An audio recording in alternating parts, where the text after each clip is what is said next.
অষ্টম শ্রেণীর শিক্ষার্থীরা তোমরা জানো যে তোমাদের বৃত্তি পরীক্ষার রুটিন কিন্তু অলরেডি পাবলিশ হয়ে গেছে। তোমাদের পরীক্ষা কিন্তু ডিসেম্বরের 8 তারিখে শুরু হবে এবং শেষ হবে কিন্তু ডিসেম্বরের 15 তারিখে। তোমাদের হাতে আর কিন্তু আর একদম সময় নাই। এই অল্প সময়ের মধ্যে তোমাদের কিন্তু খুব ভালো করে প্রস্তুতি নিতে হবে এবং প্রচুর পরিশ্রম করতে হবে। এই সময়টাতে তুমি যদি ভালো করে না পড়ো আসলে কিন্তু পরে আফসোস করবে, ঠিক আছে? আজকে আমি তোমাদের শুধুমাত্র ইংরেজি সাবজেক্টের জন্য সাজেশন প্লাস হচ্ছে কি কি পড়তে লাগবে সবকিছু আমি কিন্তু খুব বিস্তারিত আলোচনা করব। পাশাপাশি কোন অংশে কত নম্বর থাকবে এবং আমি একটা তোমাদের কিন্তু নমুনা প্রশ্ন দিয়ে রাখছি, খুব সুন্দর করে বুঝতে পারবে যে বৃত্তি পরীক্ষায় কি ধরনের কোশ্চেন আসে। পুরো ভিডিওটা তোমাকে খুব ভালো করে দেখতে হবে, একটা পার্টও তুমি যেন মিস না করো। মিস করছো তো খুব গুরুত্বপূর্ণ ইনফরমেশনগুলো কিন্তু মিস করে চলে যাবে। আর আমি তোমাদের আরেকটা কথা বলে রাখি, তোমাদের ইংরেজিতে যে 100 মার্কের পরীক্ষা হবে সেই 100 মার্কের মধ্যে কিন্তু তোমাদের ইংরেজি প্রথম পত্র ও দ্বিতীয় পত্র প্লাস রিটেন পার্ট সম্পূর্ণ অংশের কিন্তু কম্বিনেশন থাকবে। অর্থাৎ এখানে শুধুমাত্র ইংরেজি প্রথম পত্র বা দ্বিতীয় পত্রের পরীক্ষা না, অর্থাৎ তোমাদের ইংরেজি প্রথম পত্রে 40 মার্ক থাকবে, ইংরেজি দ্বিতীয় পত্রের জন্য থাকবে 30 মার্ক, আর রিটেন পার্টের জন্য 30 মার্ক থাকবে। টোটাল 100 মার্কের কিন্তু পরীক্ষা হবে। তো আমি তোমাদের সিলেবাসটা দিয়ে রাখছি, আমি এখন সুন্দর করে তোমাদের এই জিনিসগুলো কিন্তু বুঝিয়ে দেবো। ভালো করে পুরো ভিডিওটা দেখো। তো চলে আসি আমরা প্রথম দিকে পার্ট এ। এই পার্ট এ হচ্ছে কিন্তু তোমাদের ইংরেজি প্রথম পত্রের যে অংশটা সেটা কিন্তু এখান থেকে তোমাদের 40 মার্ক কিন্তু পরীক্ষায় কোশ্চেন আসবে। এই 40 মার্কের মধ্যে তোমরা দেখো সিন প্যাসেজ আসবে কিন্তু দুইটা। এই সিন প্যাসেজ দুইটার মধ্যে খেয়াল করো যে প্রথম সিন প্যাসেজ যেটা থাকবে, আর সিন প্যাসেজ মানে অবশ্যই তোমাদের বই থেকে প্যাসেজ থাকবে। তো এই বই থেকে যে দুটো সিন প্যাসেজ থাকবে তার মধ্যে প্রথম সিন প্যাসেজ থেকে তোমাদের এমসিকিউ থাকবে। এই এমসিকিউ থাকবে কিন্তু টোটাল 10টা, একটাতে হাফ মার্ক করে। তাহলে টোটাল কিন্তু হচ্ছে তোমরা দেখতে পাচ্ছ যে এই 10টা কোশ্চেনে থাকবে 5 মার্ক। এরপর তোমাদের আনসারিং কোশ্চেন্স থাকবে। এখানে টোটাল হচ্ছে তোমাদের 4টার মধ্যে 4টা কোশ্চেনে আনসার দিতে হবে, প্রত্যেকটাতে কিন্তু 2 মার্ক করে থাকবে। টোটাল এখানে থাকবে কিন্তু 8 মার্ক। এই হচ্ছে আমাদের সিন প্যাসেজ 1 এর হচ্ছে প্রশ্ন। এরপর আমরা যদি সিন প্যাসেজ 2 এ চলে আসি তাহলে আমরা দেখতে পাবো যে এখান থেকে দুইটা অংশ থাকবে। একটা থাকবে গ্যাপ ফিলিংস। এই গ্যাপ ফিলিংস কিন্তু উইদাউট ক্লু, মাথায় রাখিও। তো এখানে তোমাদের হচ্ছে 0.5 করে, তাহলে 5টা কোশ্চেন থাকবে, সেখানে থাকবে তোমাদের 2.5 অর্থাৎ 2.5 মার্ক থাকবে। এরপরে তোমাদের সিনোনিম অ্যান্টোনিম লিখতে হবে পাশে, একটা করে সিনোনিম অথবা একটা করে অ্যান্টোনিম লিখতে বলবে। তো এরকম হচ্ছে তোমাদের কিন্তু টোটাল 5টার হচ্ছে লিখতে হবে। এই 5টাতে তোমাদের হাফ মার্ক করে টোটাল 2.5 মার্ক থাকবে। এরপরে চলে আসো একটু নিচের দিকে, দেখো তোমরা হচ্ছে দেখতে পাচ্ছ এরপরে তোমাদের আনসিন প্যাসেজ থাকবে। এই আনসিন প্যাসেজ কিন্তু নিশ্চয়ই বইয়ের বাইরে থাকবে, বুঝতে পারছো? এই আনসিন প্যাসেজ থেকে তোমাদের থাকতে পারে হয় ট্রু ফলস অথবা ইনফরমেশন ট্রান্সফার। তো এখানে তোমাদের কিন্তু থাকছে 5 মার্ক। এরপর সামারি লিখতে হবে, এই সামারিতে থাকবে তোমাদের 5 মার্ক। তারপরে 7 নম্বর আইটেম তোমাদের থাকবে ম্যাচিং। এই ম্যাচিং এ থাকবে হচ্ছে তোমাদের 4 মার্ক। এরপর হচ্ছে তোমাদের কবিতা থেকে টোটাল 60টা কোশ্চেন থাকবে। এই 60টার মধ্যে তোমাদের কিন্তু মাত্র 4টা কোশ্চেনে অ্যান্সার করতে হবে। এই 4টা কোশ্চেনে 2 মার্ক করে টোটাল 8 মার্ক থাকবে। এই হচ্ছে আমাদের কিন্তু ইংরেজি প্রথম পত্র থেকে যে 40 মার্ক আসবে সেই 40 মার্কের কিন্তু সিলেবাস, বুঝতে পারছো কিনা তোমরা খেয়াল করো।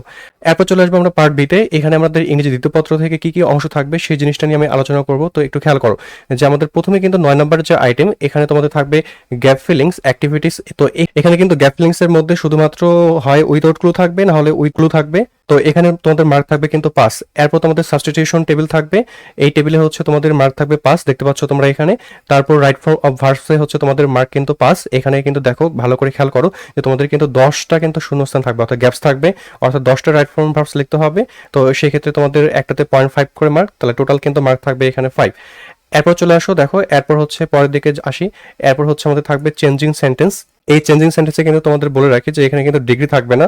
Positive degree, comparative degree, superlative degree শিখে আসছো, তো এগুলো কিন্তু থাকবে না। তোমাদের এখানে কি কি থাকবে আমি লিখে রাখছি, যে ভালো করে খেয়াল করো যে তোমাদের টেন্স থেকে থাকবে, অ্যাফার্মেটিভ, নেগেটিভ থাকবে, তারপর অ্যাসার্টিভ সেন্টেন্স অর্থাৎ সেন্টেন্সের যে 5টা প্রকারভেদ আছে সেগুলো থেকে থাকবে কিন্তু, বুঝতে পারছো কিনা খেয়াল করো ভালো করে। তো এখানে কিন্তু তোমাদের 10টা ট্রান্সফরমেশন অফ সেন্টেন্স বা চেঞ্জিং সেন্টেন্স থাকবে, প্রত্যেকটাতে 1 মার্ক করে। তোমাদের টোটাল কিন্তু এখানে 10 মার্ক থাকবে। আর সবার শেষে ইংরেজি দ্বিতীয় পত্র থেকে যে আইটেম থাকবে সেটা হচ্ছে পাঞ্চুয়েশন এন্ড ক্যাপিটালাইজেশন। এখানে কিন্তু থাকবে 5 মার্ক টোটাল। এখানে কিন্তু এই সেকেন্ড পার্টে 30 মার্ক হয়ে গেল। এরপর আসি আমি তোমাদের রিটেন পার্টে। দেখো রিটেন পার্টে আমরা দেখতে পাচ্ছি টোটাল আমাদের 3টা আইটেম। সেক্ষেত্রে আমাদের খেয়াল করো যে 14 নম্বর আইটেমটা একটু খেয়াল করো। এখানে লেটার অথবা তোমাদের ইমেল থাকবে, সেটা ফর্মাল হতে পারে, ইনফর্মাল হতে পারে। এখানে থাকবে তোমাদের 8 মার্ক। এরপর থাকবে তোমাদের কমপ্লিটিং স্টোরি অথবা ডায়লগ, যে কোনো একটা থাকবে, মাথায় রাখো। তো এখানে থাকবে তোমাদের কিন্তু 10 মার্ক। আর শেষে তোমাদের কম্পোজিশন থাকবে। এই কম্পোজিশন কিন্তু 200 ওয়ার্ডে, 250 ওয়ার্ড কিন্তু না, 200 ওয়ার্ডে। তো এখানে থাকবে কিন্তু তোমাদের 12 মার্ক। তো এই হচ্ছে মোটামুটি তোমাদের কিন্তু সিলেবাস।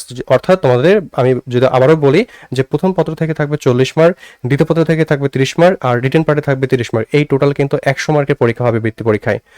এখন আমি তোমাদের একটা নমুনা প্রশ্ন দেখাবো যে কিভাবে বৃত্তি পরীক্ষায় কোশ্চেন থাকতে পারে, তার একটা নমুনা কোশ্চেন আমি এখানে দেখাবো, ঠিক আছে? তো ভালো করে মনোযোগ সহকারে পুরো অংশটুকু দেখো। তো দেখতে পাচ্ছ এখানে আমাদের হচ্ছে খেয়াল করো যে পার্ট এ তে যে 40 মার্ক থাকবে সেখানে এরকম একটা তোমাদের হচ্ছে খেয়াল করো যে সিন প্যাসেজ থাকবে।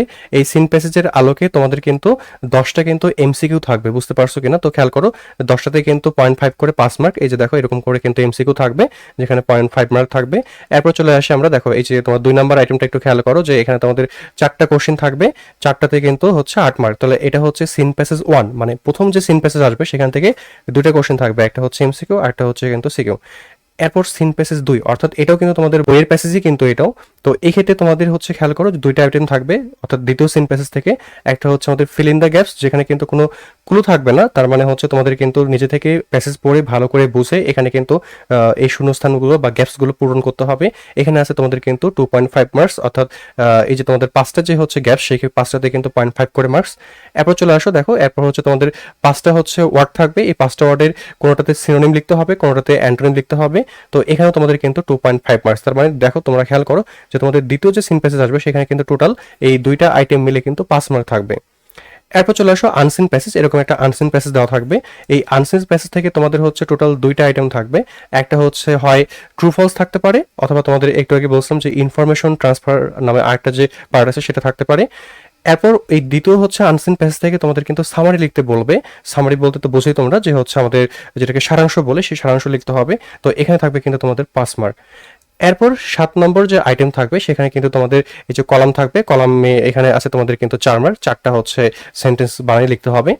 এরপর চলে আসো তোমাদের হচ্ছে 8 নম্বর যে আইটেম, সেটাতে কিন্তু তোমরা বুঝতে পারছো যে কবিতা থেকে কিন্তু টোটাল 7টা কোশ্চেন থাকবে। এই 7টার মধ্যে তোমাকে কিন্তু 4টার অ্যান্সার করতে হবে, প্রত্যেকটাতে কিন্তু দেখতে পাচ্ছ 2 মার্ক করে, তাহলে টোটাল এখানে 8 মার্ক। এই ক্ষেত্রে কিন্তু তোমাদের কোনো কবিতা তুলে দেওয়া থাকবে না, তোমাদের বোর্ড বইয়ে যে কয়টা কবিতা আছে খুব ভালো করে একদম থিম সহ, একদম আবারও বলতেছি আমি, থিম সহ তোমাদের কিন্তু মুখস্থ রাখতে হবে, যেন পরীক্ষায় এই কবিতা থেকে কোশ্চেন আসলে না আটকাও, ঠিক আছে? এরপর চলে আসো, দেখো গ্রামার পার্টে। এই গ্রামার পার্টে তোমাদের আমি বলছি পার্ট বি, এখানে 30 মার্ক থাকবে। 30 মার্কের মধ্যে প্রথমে থাকবে হচ্ছে হয় উইদাউট ক্লু বা উইথ ক্লু, অর্থাৎ তোমাদের একটা বক্স দিয়ে ক্লুগুলো দেওয়া থাকতে পারে, অথবা এরকম করে ব্ল্যাঙ্ক থাকতে পারে। তোমাদের এখানে হচ্ছে এই জায়গাগুলোতে কি করতে হবে, যে গ্যাপ ফিলিংস করতে হবে। এখানে তোমাদের 5 মার্ক থাকবে। তারপর তোমাদের সাবস্টিটিউশন টেবিল, এখানে 5 মার্ক থাকবে। এরপরে তোমাদের এই যে দেখো রাইট ফর্ম ভার্ব, এখানে 5 মার্ক থাকবে।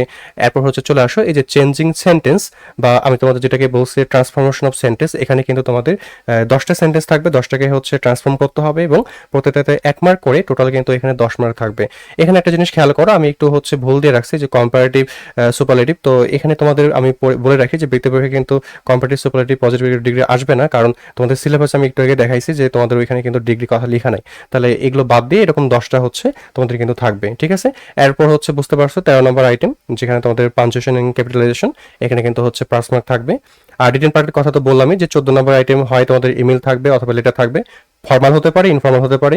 15 নম্বর আইটেমে হয় তোমাদের ডায়লগ থাকবে, নাহলে তোমাদের কিন্তু কমপ্লিটিং স্টোরি থাকবে। আর 16 নম্বর আইটেমে তোমাদের হচ্ছে কিন্তু কম্পোজিশন লিখতে হবে, সেটা কিন্তু 200 ওয়ার্ডের মধ্যে। বুঝতে পারছো কিনা? দেখো খেয়াল করো। এখন আমি তোমাদের সাজেশন দেব, অর্থাৎ হচ্ছে তোমরা রিটেন পার্টটুকুর জন্য কি কি অংশ পড়বে সেই অংশটুকুর জন্য আমি খুব একটা সুন্দর করে সাজেশন দিয়ে রাখছি। সেই সাজেশন নিয়ে আমরা এখন আলোচনা করব।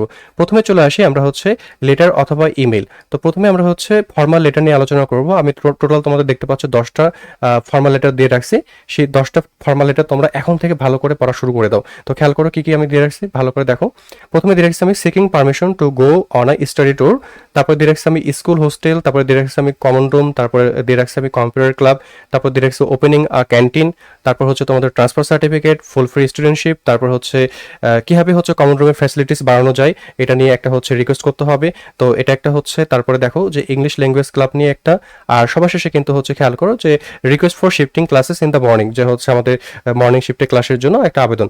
তো এই হচ্ছে আমাদের কিন্তু 10টা ফর্মাল লেটার। এই 10টা ফর্মাল লেটার তুমি খুব ভালো করে কিন্তু পড়বা। তুমি স্ক্রিন পজ করে চাইলে নোট করতে পারো, অথবা তুমি হচ্ছে পরবর্তীতে আবার ভিডিওটা দেখে দেখে নোট করে সুন্দর করে কিন্তু এগুলো মুখস্থ করে ফেলবা এই যেই কয় মাস তোমার হাতে কিন্তু সময় আছে। এরপর চলে আসো, যদি ফর্মাল ইমেলের ক্ষেত্রে আমরা চলে আসি, তাহলে কি কি পড়বা আমি তোমাদের খুব কম করে দেওয়ার চেষ্টা করছি, এবং যেগুলো খুবই ইম্পর্টেন্ট আসার মতো সেগুলো দেওয়ার চেষ্টা করছি। তো খেয়াল করো 1 নাম্বার, 2 নাম্বার, 3 নাম্বার। প্রথমটা কি বলা হচ্ছে, প্রথমটা আমি কি দিয়ে রাখছি খেয়াল করো, যে আমাদের ডিসির কাছে একটা ইমেল পাঠাতে হবে। সেক্ষেত্রে কি বলো দেখি, যে relief goods for the flood affected people.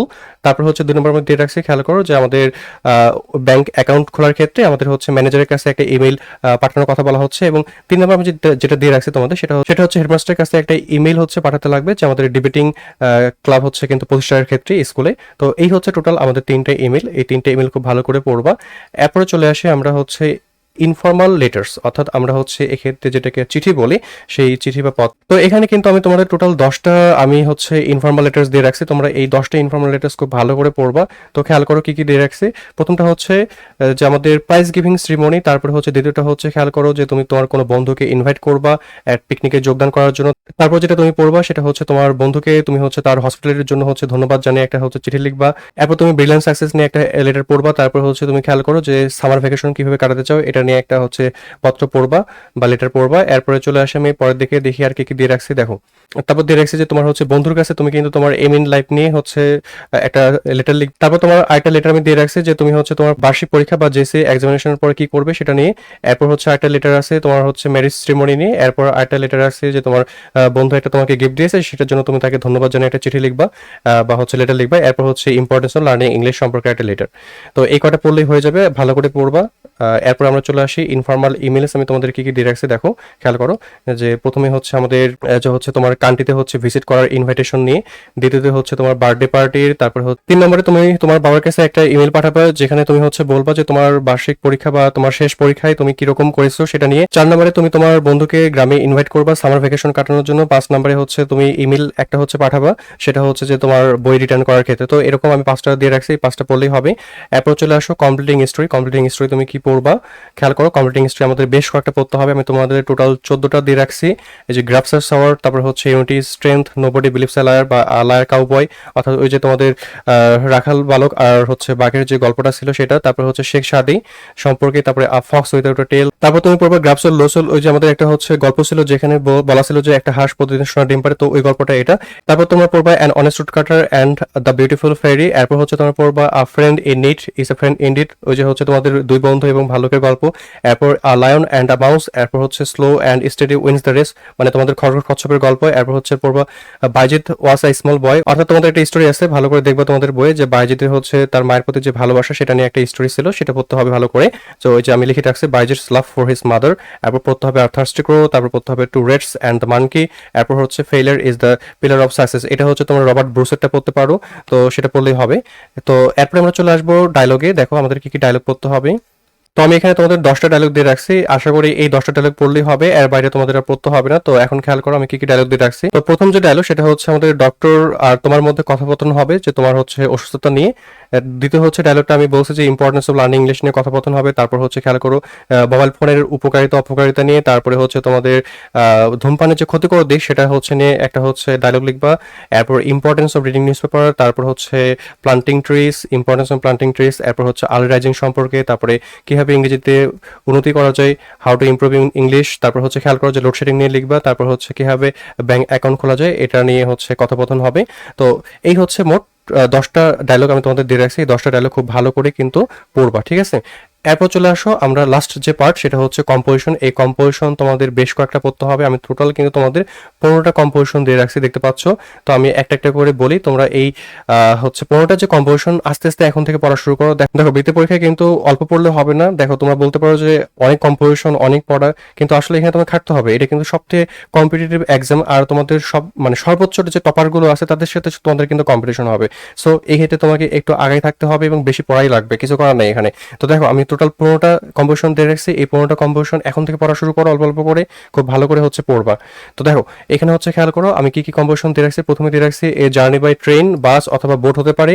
তোমরা এই ট্রেন আর বাসটা খুব ভালো করে পড়বা। এরপরে চলে যাও 2 নম্বরে, খেয়াল করো importance of reading the news paper দিয়ে রাখছি। তারপরে 3 নম্বর হচ্ছে uses and abuses of internet. এক্ষেত্রে তোমরা আরেকটা পড়ে নিও, সেটা হচ্ছে মোবাইল ফোনটা পড়ে নিও, ঠিক আছে। মোবাইল ফোন পড়ে নিও। আর তোমাদের একটা কথা বলি যে তোমাদের কিন্তু বৃত্তি পরীক্ষায় প্যারাগ্রাফ আসবে না। সো প্যারাগ্রাফ হচ্ছে না পড়ে এই কম্পোজিশনগুলো এখন থেকে পড়া শুরু করো। মানে প্যারাগ্রাফ পড়বা তোমাদের বার্ষিক পরীক্ষার জন্য, ঠিক আছে, কিন্তু তোমরা এই কম্পোজিশনের দিকে একটু বেশি করে ফোকাস দাও, কারণ কম্পোজিশন মুখস্থ করা কিন্তু অনেকটা আর মনেও কিন্তু একটু কম থাকে। তোমরা এখন থেকে ভালো করে এটার জন্য পড়া শুরু করো। এরপর তোমরা পড়বা আর্টিফিশিয়াল ইন্টেলিজেন্স। তারপরে পড়বা my favourite hobby, the season I like best. তুমি সামার স্প্রিং তোমার যেটা ইচ্ছা সেটা দিতে পারো। এরপর ফিজিক্যাল এক্সারসাইজ, তারপর duties of student, value of time, flood in Bangladesh, my aim in life, the teacher you like most বা আই লাইক মোস্ট, এরপর হচ্ছে ভিলেজ ফেয়ার, ট্রি প্লান্টেশন, তারপরে সবার শেষে আমি যেটা দিয়ে রাখছি সেটা হচ্ছে সায়েন্স ইন এভরিডে লাইফ। এই ছিল টোটাল তোমাদের সাজেশন। তোমরা খাতায় নোট করে এখন থেকে পড়া শুরু করো, তোমাদের কিন্তু হাতে আর একদমই সময় নাই। আর যে কোনো হচ্ছে সমস্যা হলে কমেন্ট করো, আমি হচ্ছে তোমাদের সবার কমেন্ট কিন্তু দেখি। তো ঠিক আছে, আবার কোনো ভিডিওতে দেখা হবে, ততক্ষণ সবাই ভালো থাকবা এবং খুব ভালো করে পড়াশোনা করো। সময় আবারও বলতেছি একদম নাই।